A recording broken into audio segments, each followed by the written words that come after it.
Electrical circuit हो, fluid mechanics हो, heat transfer हो, वाइब्रेशंस हो या फिर थियोरी ऑफ स्ट्रक्चर्स हो, ऐसे बहुत सारे फेनोमेनाज, इनके लिए एक मैथमेटिकल इक्वेशंस बहुत यूज किए जाते हैं, that is differential equations. Hi friends, this is Raunak sir और मैं आप सबका मेरे चैनल आल्स इंजीनियर पे स्वागत करता हूँ। दोस्तों, इंजीनियरिंग को जो दो इंपॉर्टेंट टॉपिक्स लगते हैं, पहला डेरिवेटिव और दूसरा इंटीग्रेशन, इनके स्टैंडर्ड फॉर्मूलाज तो अब हम लोग सीख चुके। अगर आपने अब तक वो वीडियोस नहीं देखे हैं तो फटाफट मैंने लिंक जो है वो डिस्क्रिप्शन में दी है, जाइए और देखिए। आज मैं डिफरेंशियल इक्वेशन का एक बहुत इंपॉर्टेंट पार्ट है जो कि आप इंजीनियरिंग के किसी भी यूनिवर्सिटी में जाइए, मैथमेटिक्स में you will find that topic known to be as linear differential equation पे बात करने वाला हूं। अब इस लीनियर डिफरेंशियल इक्वेशन पे बहुत सारे सवाल एग्जाम्स में पूछे जाते हैं, इसके रिगार्डिंग कुछ बेसिक कॉन्सेप्ट्स और एनालॉजीज रहेंगी, वो हम लोग आज देखने वाले। तो चलिए शुरुआत करते हैं मेरी कुछ एनालॉजीज के साथ।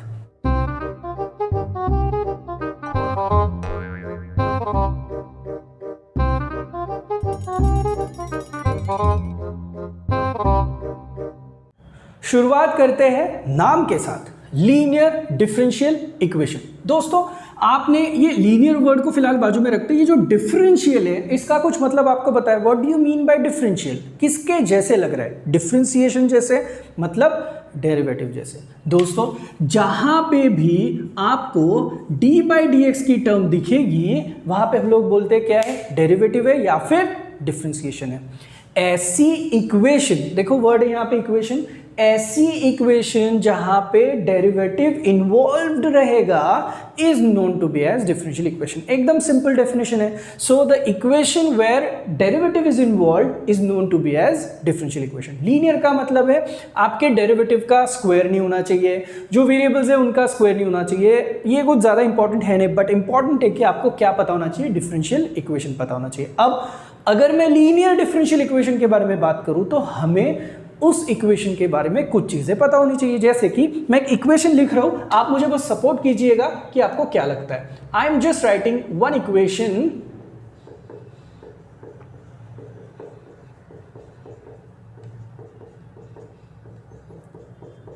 ये लिखी मैंने इक्वेशन। मेरा एक कुछ डाउट है, क्या लगता है आपको? Is it A differential equation? Yes और नो? Absolutely yes. क्यों डिफरेंशियल इक्वेशन है? बिकॉज इसमें कौन सी टर्म इन्वॉल्व है दोस्त? डेरिवेटिव की टर्म इन्वॉल्व है। दूसरी चीज, यहां पे कहीं पे डेरिवेटिव का स्क्वायर किया है क्या? देखो, डेरिवेटिव वाले टर्म का स्क्वायर क्यूब ऐसे कुछ दिखाई दे रहा है क्या? नहीं, ये तो ऑर्डर है भाई, है कि नहीं? अब अगर ऐसा है तो यहां पे कोई y और x के टर्म का भी, मैंने y के टर्म का कहीं पे भी आपको स्क्वायरिंग भी नहीं दिखाई दे रहा है। तो सिंपल चीज है, this is officially a linear differential equation. अब अगर ये लीनियर डिफरेंशियल इक्वेशन है तो हमें इसके बारे में जो चीजें पता होनी चाहिए वो हम लोग लाइन अप कर लेते हैं। सबसे पहले आपको जो पता होना चाहिए वो रूल नंबर 1 है, जो कहीं पे नहीं लिखा जाता है। आपको बस याद रखना है, ये डी बाई डी एक्स कहां तक लिखेंगे भाई? हम लोग तो आलसी है ना, तो डी बाई डी एक्स को हमेशा हम लोग जो है वो सब्स्टिट्यूट करेंगे, रिप्लेस करेंगे बाय व्हाट? Capital D. दूसरी चीज, नहीं सर मुझे कैपिटल डी पसंद नहीं है, मेरा नाम आर से चालू होता है तो आई गो फॉर कैपिटल आर। नहीं चलेगा, रूल के हिसाब से जाना पड़ेगा। जहां जहां पे डी बाई डी एक्स है वहां वहां पे कैपिटल डी को फटाफट सब्स्टिट्यूट करो। तो बताइए मुझे ये कैसे दिखाई देगा? यहां पे तो डी बाई डी एक्स का स्क्वायर है, तो D square Y plus 5dy plus 6y is equal to क्या दिखाई देगा दोस्त? एफ ऑफ एक्स दिखाई देगा। कुछ कॉमन निकल रहा है यहां से, y तो कॉमन निकल रहा है, तो y को अगर मैंने कॉमन लिया तो मुझे यहां पे दिखाई देगा D square plus 5d plus 6 into Y is equal to F of X दिखाई देगा। और दोस्तों, let me tell you something, this is the simplest form of linear differential equation. यहां तक सबको समझ में आया?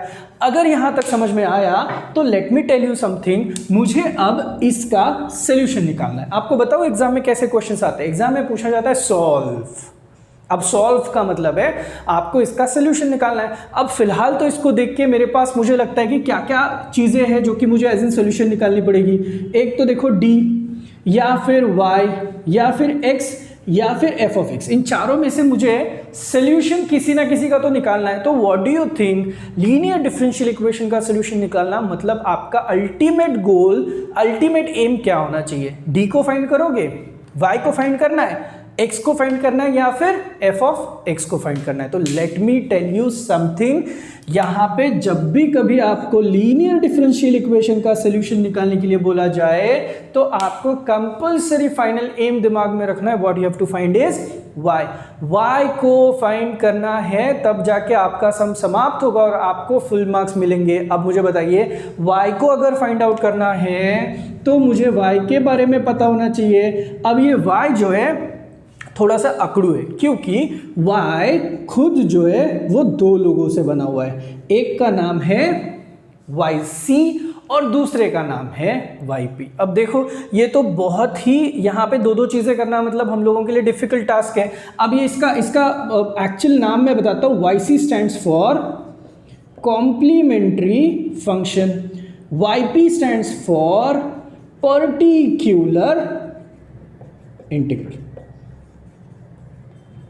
देखो आपको y को फाइंड आउट करना है मतलब सोल्यूशन निकालना है तो आपको दो लोगों को फाइंड आउट करना होगा, एक है कॉम्प्लीमेंट्री फंक्शन और एक है पर्टिकुलर सोल्यूशन। अब सॉरी पर्टिकुलर इंटीग्रल। आप मुझे फटाफट बताइए, ये पर्टिकुलर इंटीग्रल नाम से ही पता चलता है कि अगर ये CF है और ये PI है दैट इज पर्टिकुलर इंटीग्रल, क्या लगता है नाम के हिसाब से किसको फाइंड करना हम लोगों के लिए थोड़ा सा डिफिकल्ट हो सकता है? नाम के हिसाब से ये तो कॉम्प्लीमेंट्री है भाई, पर्टिकुलर इंटीग्रल वर्ड भी आया है और बहुत पर्टिकुलर भी है, तो इसका मतलब है PI निकालना हम लोगों के लिए काफी इंपॉर्टेंट टास्क रहेगा। अब CF और PI अगर मुझे आप किसी सोल्यूशन के हिसाब से पूछो तो I will simply say that approximate, मेरा अंदाजा है ये आपके सम का आंसर का सिर्फ 10% वाला पार्ट होगा और जो मेजॉरिटी पार्ट आपको डील करना है दोस्तों वो है पर्टिकुलर इंटीग्रल, जिसके अलग अलग टाइप है जिससे आप आंसर निकाल सकते हो। वो आपका 90% पार्ट है जो कि आपको सॉल्व करना पड़ेगा। अब एक काम करते हैं ना, इतना 90% पे भागने से अच्छा है कि this is our first session, let's do one thing. आज हम लोग फाइंड आउट करने की कोशिश करेंगे किसको? कॉम्प्लीमेंट्री फंक्शन को। तो देखते पहले इस y is equal to yc plus yp में से yc कॉम्प्लीमेंट्री फंक्शन cf का मैटर जो है वो हम लोग क्लोज करने की जरूर कोशिश करेंगे। आया समझ में? तो चलिए शुरुआत करते हैं किस तरीके से कॉम्प्लीमेंट्री फंक्शन जो कि आपका 10% पार्ट रहेगा सोल्यूशन का उसको फाइंड करना है, देख लेते हैं। राइट, तो चलो सबसे पहले तो मैंने एक सम ऑलरेडी लिखा हुआ है, सम के हिसाब से हम लोग पैटर्न देखना शुरुआत करते हैं। d2y/dx² plus 5dy/dx plus 6y is equal to, right side में लिखा है sin x। एक बात तो क्लियर है, this is clear cut linear differential equation. Rule number 1 आपको तो पता ही है, मैं रूल नंबर 1 को जो है वो कैसे लिखने वाला हूं। मुझे पता है जहां जहां पे d/dx दिखता है वहां वहां पे मैं सब्स्टिट्यूट करने वाला हूं कैपिटल D। तो कैपिटल D सब्स्टिट्यूट करने के बाद हम लोगों ने देखा कि ये d² प्लस 5d प्लस 6, देखो y को मैंने ऑलरेडी कॉमन लिया था, ये मैंने यहां पे भी आपको दिखाया है, is equal to right side में यहां पे दिखाई देगा आपको sin x। यहां तक आप सब लोग आए हो, पहली स्टेप क्लियर है। अब स्टेप नंबर 2 में आपको क्या करना है पता है? आपको कौन सी इक्वेशन रेडी करनी है? ऑक्सिलरी इक्वेशन रेडी करनी है। अब लोग पूछेंगे इसका मतलब क्या है सर? सिंपल चीज है, ऑक्सिलरी इक्वेशन का मतलब है जब भी कभी कॉम्प्लीमेंट्री फंक्शन फाइंड आउट करने के लिए जाओगे तो आपको जो राइट हैंड साइड है आपकी जो कि x के टर्म में दिखाई दे रही है उसको जीरो करना है। समझ में आ रहा है? जीरो। अब बताओ ये अगर मैं directly d² plus 5d plus 6 into Y is equal to, right side को मैंने क्या कर दिया? जीरो। अब रूल के हिसाब से बताता हूं, ये y तो इधर चला गया तो वैसे भी आपका क्या हो जाएगा? जीरो। तो आपको दिखाई देगा d² plus 5d plus 6 is equal to zero. और ये जो मैं अभी बॉक्स कर रहा हूं ना दोस्त, इसी को कहते हैं ऑक्सिलरी इक्वेशन। देखो बहुत दिमाग मत लगाओ, जो भी है सिर्फ d वाले टर्म को जिंदा रखो, बाकी सब कुछ इज इक्वल टू आपको क्या करना है? जीरो। बट ये किसके लिए करना है? जब आप कॉम्प्लीमेंट्री फंक्शन को फाइंड आउट करोगे तब। राइट, अब बताइए d² प्लस 5d प्लस 6 किस तरीके की इक्वेशन दिखाई दे रही है? Quadratic equation. रूट्स निकालना आता है? मैं बताता हूं। बहुत छोटे थे तब आप एक फॉर्मूला यूज किया करते थे, -b plus minus under root b² minus 2a minus 4ac upon 2y, I am sorry, correct. तो ये फॉर्मूला आपने ऑलरेडी यूज किया, कब? जब आपको रूट्स निकालने होते हैं तब। अब यहां पे भी तो भाई हाईएस्ट डिग्री 2 है तो -b प्लस माइनस वाला फॉर्मूला यूज होगा ना, करोगे ना? वैसे भी कर सकते हो, या फिर यार आपके पास साइंटिफिक कैल्सी है, इक्वेशन मोड में जाओ और फटाफट इस चीज़ के रूट्स निकालो। अगर नहीं आ रहा है तो मैं इसके ऊपर एक स्पेशल वीडियो बनाऊंगा किस तरीके से कैल्सी पे, साइंटिफिक वाले कैल्सी पे रूट्स निकाले जाते हैं। अब देखिए ना, d square plus 5d plus 6 is equal to अगर 0 है तो मैं तो इसके रूट्स डायरेक्टली निकाल सकता हूँ। d प्लस 3 d प्लस 2 तो डायरेक्ट आ जाएगा, d इज इक्वल टू रहेगा -3 and d is equal to क्या रहेगा -2। देखो किस तरीके से मैंने यहाँ पे d का आंसर लाया हुआ है। अब as soon as I get d का answer, don't you think so, ये जो दोनों के दोनों नंबर्स d के आए हुए हैं, these two numbers are absolutely real। उसी के साथ साथ क्या आपको ये नहीं लगता कि ये दोनों के दोनों नंबर्स डिस्टिंक्ट है? इसका मतलब है डिफरेंट है। रियल तो है, यहाँ पे कहीं पे आयोटा मतलब आई चिपका हुआ नहीं है, तो सिंपल है रियल नंबर एंड डिस्टिंक्ट है। तो इसका मतलब है इस रियल और डिस्टिंक्ट के लिए आपको एक स्पेसिफिक फॉर्मूला मिलता है दोस्तों, जो कि आप यूज कर सकते हो। And the formula that you can use is, देखो जल्दी से देखो, फॉर्मूला आपको इसके YC का मिलता है C1 e⁻m1x plus C2 e⁻m2x। I get back to you. ये इसका मतलब क्या है, पहले तो मुझे बताइए ये कौन है, YC, जो हमें फाइंड आउट करना था। अब यहां पे जब आप देख रहे हो C1 e⁻m1x plus C2 e⁻m2x, अब एक तो C1 and C2 are the arbitrary constants. पहला सवाल, C1 और C2 पे ही मैं क्यों रुका हूं भाई? कितने कॉन्स्टेंट्स हैं? 2। क्यों 2 कॉन्स्टेंट्स आए? रूट्स कितने आए? 2। वो भी छोड़ो, आपकी जो ओरिजिनल इक्वेशन में उसमें d की हाईएस्ट पावर कितनी है? 2। तो d की highest power is 2, so roots are 2, so arbitrary constant जो मैंने यूज किए वो कितने हैं भाई? 2। आया समझ में? अब इसमें सवाल सिर्फ ये है कि इस m1 और m2 का मतलब क्या है। m1 और m2 का मतलब है ये आपके दो वैल्यूज जो आपके आई हुए, तो कस्टमाइज कर दीजिए ना, फाइनल आंसर लिख दीजिए ना। आपके YC का फाइनल आंसर आएगा C1 e⁻−3x plus C2 e⁻−2x and भाई साहब दैट्स इट। ये रहा आपका फाइनल आंसर फॉर YC जब भी कभी आपको इस तरीके से सम्स पूछे जाएंगे। क्लियर है? पहला सम तो आपको समझ में आया।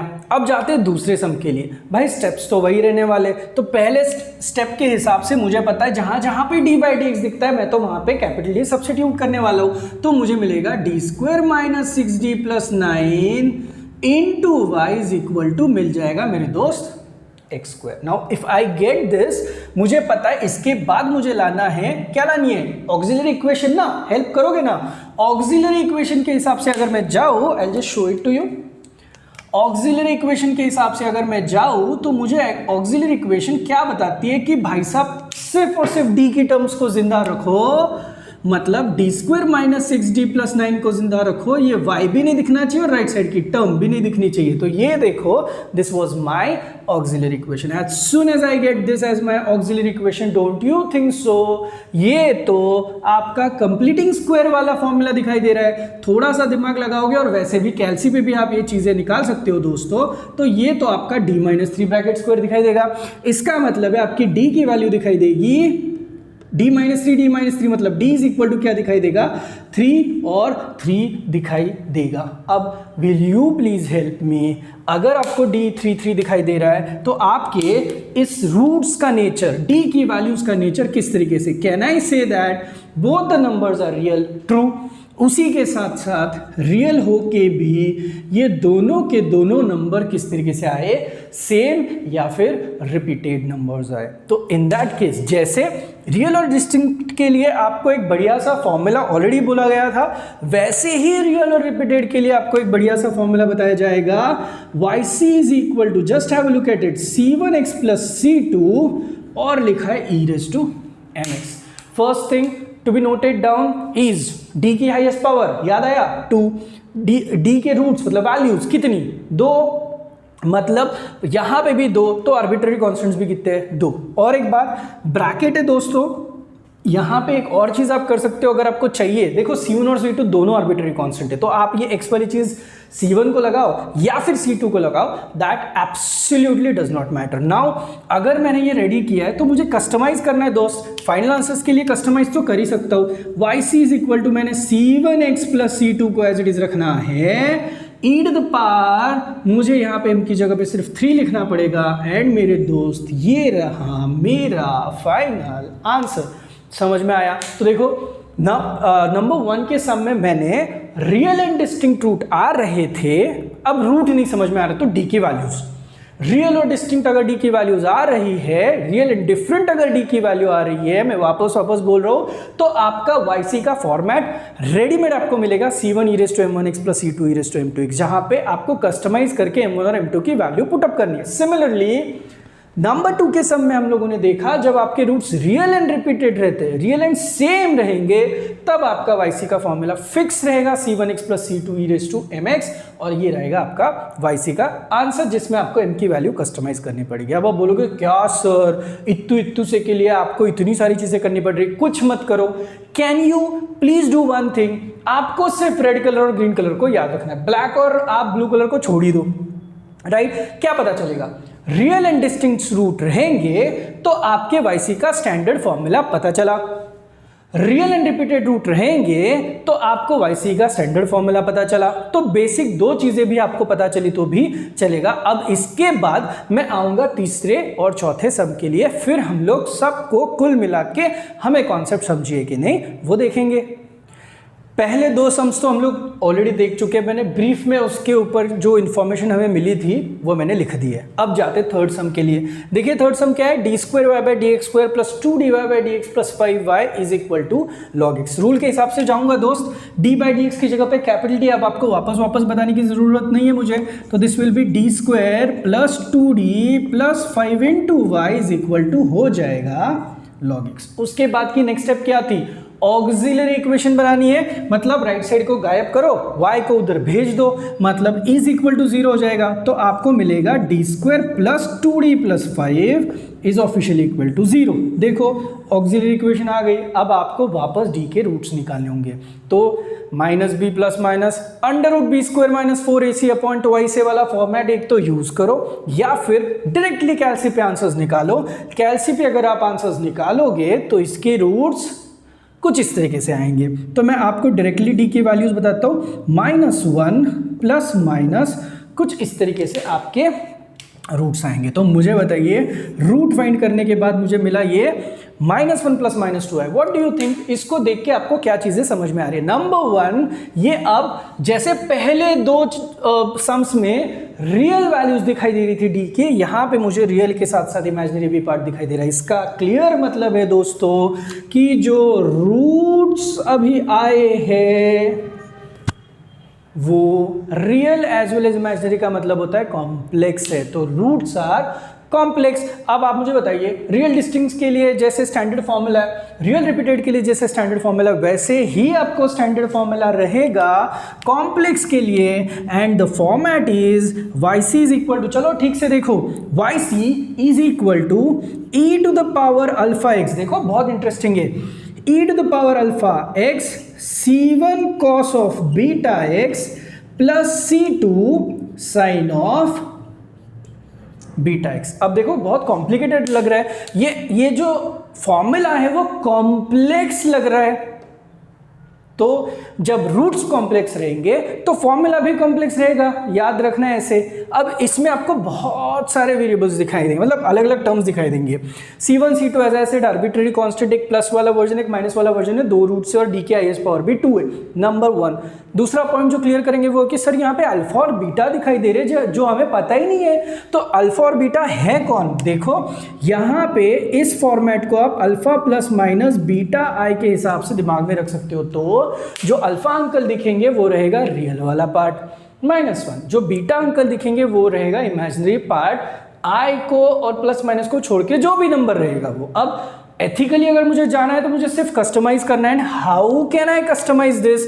मुझे सिर्फ वैल्यूज रिप्लेस करनी है दोस्तों। YC can be written as e raised to -1x, किसकी जगह पे? अल्फा की जगह पे। क्यों लिखा? क्योंकि मेरे रूट्स में रियल वैल्यू जो है वो -1 है। उसके बाद C1 cos of 2x plus C2 sine of रहेगा 2x, और ये खुशी यहाँ पे बैठेगा box, and we are absolutely done with this. आया समझ में? जब कॉम्प्लेक्स रूट रहेंगे तो आपको फॉर्मूला कुछ इस तरीके से याद रखना है। ये था आपका सम नंबर 3। अब इस फोर्थ सम में देखो डी की जो ऑर्डर आपको यहाँ पे दिखाई दे रही है वो है 4। तो अब बेसिक प्रोसेस से तो जाएंगे भाई, d⁴ plus 8d² plus 16 true into y is equal to e�3x। अब नेक्स्ट स्टेप आपको पता है ऑक्सिलरी इक्वेशन लानी है। ऑक्सिलरी इक्वेशन का फॉर्मेट मैंने अलग से बताने की जरूरत नहीं है। This is d⁴ plus 8d² plus 16 करो और डायरेक्टली इक्वल टू 0 करो। तो ऑक्सिलरी तो दोस्त आया हुआ है। अब मुझे बताइए d की हाईएस्ट पावर है 4। अब क्या करोगे? d की हाईएस्ट पावर 4 के लिए आपका -b प्लस माइनस वाला फॉर्मूला यूज नहीं होगा, नंबर 1। नंबर 2, सर साइंटिफिक कैल्सी, भाई आपका कैल्सी पावर 3 तक के ही वैल्यूज के रूट्स फाइंड आउट कर सकता है, मतलब वो भी फेल्ड है। फिर आपके पास 2 ऑप्शंस बचे। ऑप्शन नंबर 1 जहां पे आप एडजस्टमेंट कर पाओ, option number 2 you can use synthetic division. फिलहाल तो हम लोग सिंथेटिक डिवीजन के लिए नहीं जा रहे, तो एडजस्टमेंट का मतलब क्या है? देखो इसी को मैं कुछ इस तरीके से लिख सकता हूं क्या? आप मुझे प्लीज हेल्प करिएगा। मैंने इसको लिखा a plus b bracket square के फॉर्मेट में। आपको तो फॉर्मूला पता ही होगा, a plus b bracket square का फॉर्मूला क्या होता है? a का स्क्वायर मतलब पहली टर्म का square d⁴ plus twice into दोनों का मल्टीप्लिकेशन इज 8d² और लास्ट टर्म का स्क्वायर। इसका मतलब है क्लियरली एडजस्टमेंट का मतलब है किसी ना किसी अलजेब्रिक फॉर्मूलाज की हेल्प लो और फिर इसको सॉल्व करने की, सिंप्लीफाई करने की कोशिश करो ताकि आपके रूट्स आपको मिल जाए। अलजेब्रिक फॉर्मूलाज अगर आपने आप तक नहीं किए या फिर याद नहीं है तो मेरा उसके ऊपर भी किस तरीके से याद रखना है ये ट्रिक वाला वीडियो है, जिसकी लिंक मैं डिस्क्रिप्शन में आपको दे देता हूं, तो फटाफट देख लेना। अब d² प्लस 4 ब्रैकेट स्क्वायर को अगर मैं तोड़ ताड़ के लिखूं तो मुझे मिलेगा d² plus 4 is equal to 0 और एक और d² plus 4 is equal to क्या होगा? 0 का मतलब है d² is equal to -4, d² is equal to -4। क्या आपको पता है अगर मैं इसका रूट लूं तो माइनस की वजह से तो आई आना है, 4 का रूट लूं तो comes out to be +-2। So d की वैल्यू आई +-2 आई। यहां पे भी सेम प्रोसीजर होगा, i आएगा, अंडर रूट करोगे तो i और 4 का अंडर रूट आएगा, तो आपको d की वैल्यू मिली दोस्तों कितनी? +-2i और एक और बार +-2i। समझ में आया? अब मुझे बताइए टोटल नंबर ऑफ रूट्स कितने हो गए? यहां से दो, यहां से दो, टोटल रूट्स तो आपके कितने हो गए? 4। डी की हाईएस्ट पावर भी कितनी थी? 4 थी ना दोस्त। और तो और can you please tell me ये जो वैल्यूज आई है, can I clearly say that nothing but complex है? Can I also say that complex तो है ही है, साथ में ये रिपीटेड भी है? फिर इसके लिए एक एक्सक्लूसिव फॉर्मूला चाहिए था जो कि आपको YC का मिल जाएगा। फॉर्मूला देखो, कुछ आपको समझ में आ रहा है क्या?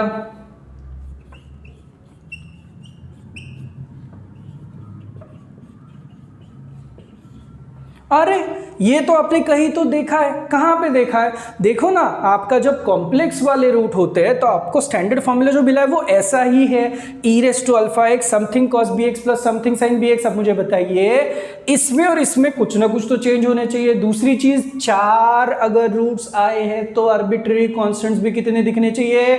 4, मतलब 2-2 का ग्रुप होगा। दूसरी चीज, जब रिपीटेड फॉर्मेट होता है तो जोड़ी कैसे लगती है आर्बिट्रेरी कांस्टेंट की? आपको पता है भाई, मैं कोई एक्स्ट्रा दिमाग नहीं लगाऊंगा। C1x प्लस C2 के ग्रुप को यहां पे लिख रहा हूं और C3x प्लस C4 के ग्रुप को मैं यहां पे लिख रहा हूं। डोंट यू थिंक सो?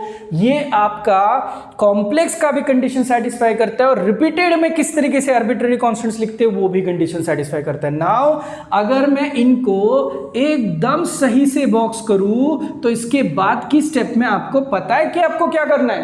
क्या करना है? इसमें से सिर्फ अल्फा और बीटा को आपको उठाना है और आंसर्स लिखने। अब मैं आपको आंसर्स भी दिखाता हूं, आप मुझे बताओगे अल्फा और बीटा का मतलब हम लोगों ने देखा था, alpha is real part, beta is nothing but आपका इमेजिनरी पार्ट। अब यहां पे रियल पार्ट है क्या? नहीं है ना, अब कोई नहीं, वहां पे 0 होना चाहिए। तो क्लियरली मेरा YC मुझे दिखाई देगा e⁻ 0x, आप समझ रहे हो ना। फिर उसके बाद होगा C1x प्लस C2 का सेट, कॉस ऑफ बीटा की जगह पे आएगा 2x plus C3x plus C4 रहेगा और यहां पे होगा sine of beta x। I hope आपको ये सब कुछ दिखाई दे रहा है। ये रहेगा मेरा YC का फाइनल आंसर। आया समझ में? अब पहली चीज तो मुझे बताओ, हम लोगों ने टोटल कितने सम्स देखे? 4।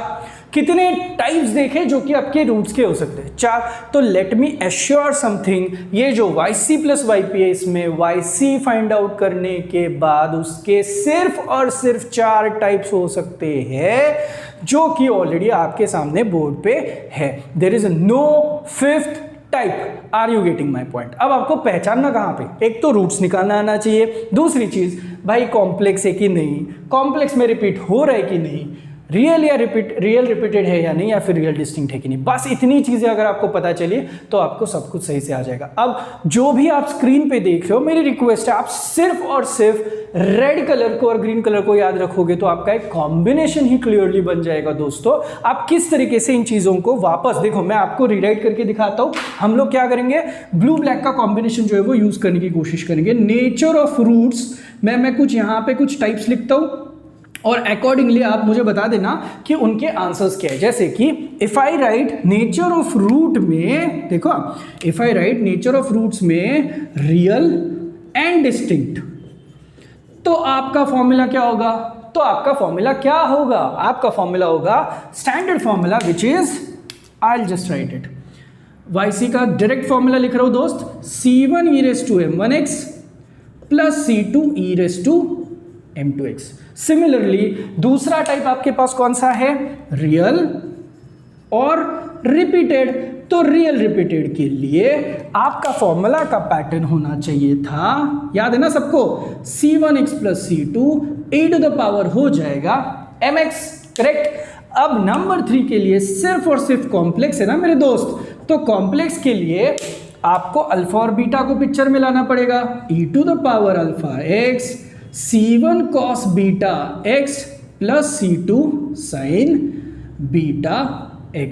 सिमिलरली लास्ट वाला टाइप जो हम लोगों ने अभी अभी देखा, जहां पे आपके रूट का नेचर रहेगा complex as well as repeated. तो दोस्त मैं हमेशा कहता हूं ये जो टाइप नंबर 4 है ना, ये टाइप नंबर 3 का बड़ा भाई है। मतलब फॉर्मेट में तो सेम ही है, बस आपको चेंजेस क्या करने थे, e⁻α x, ये जो C1 है उसकी जगह पे जोड़ी डालो C1x प्लस C2 और लिखो cos बीटा x, प्लस ये जो C2 है उसकी जगह पे जोड़ी डालो C3x प्लस C4 और यहां पे लिख दो sign beta x, and that's all दोस्तों। सिर्फ 4 टाइप और 4 स्टैंडर्ड फॉर्मूला याद रखते ही आपका कॉम्प्लीमेंट्री फंक्शन का पार्ट जो है वो फिनिश हो जाएगा। आया समझ में? अब इसके नेक्स्ट सेशन में इसके ऊपर किस तरीके से समझाते, एक सिंथेटिक डिवीजन मैंने नाम लिया था, वो कॉन्सेप्ट, ये 2 चीजें मैं आपको जरूर सिखाऊंगा। But meanwhile what I would be requesting all of you to remember ये 4 टाइप्स जो कि YC को फाइंड करने के लिए यूज किए जाते हैं। ठीक है, thank you so much. School का मैथमेटिक्स हो या फिर साइंस, कॉमर्स, आर्ट्स का मैथमेटिक्स, एप्टीट्यूड के लिए लगने वाला मॉडर्न मैथमेटिक्स हो या फिर किसी भी कॉम्पिटिटिव एग्जाम का मैथमेटिक्स, इंजीनियरिंग वाला मैथ्स हो या फिर कोई भी हायर मैथमेटिक्स हो, अब ना रहेगा बास, ना बजेगी बांसुरी, क्योंकि हंसते खेलते गुनगुनाते हुए रौनक सर के साथ होगी मैथ्स की तैयारी। For more information you can call me on this number. You can also subscribe my YouTube channel RC Engineer, as well as you can follow me on Facebook and Instagram. Press the bell icon on the YouTube app and never miss another update.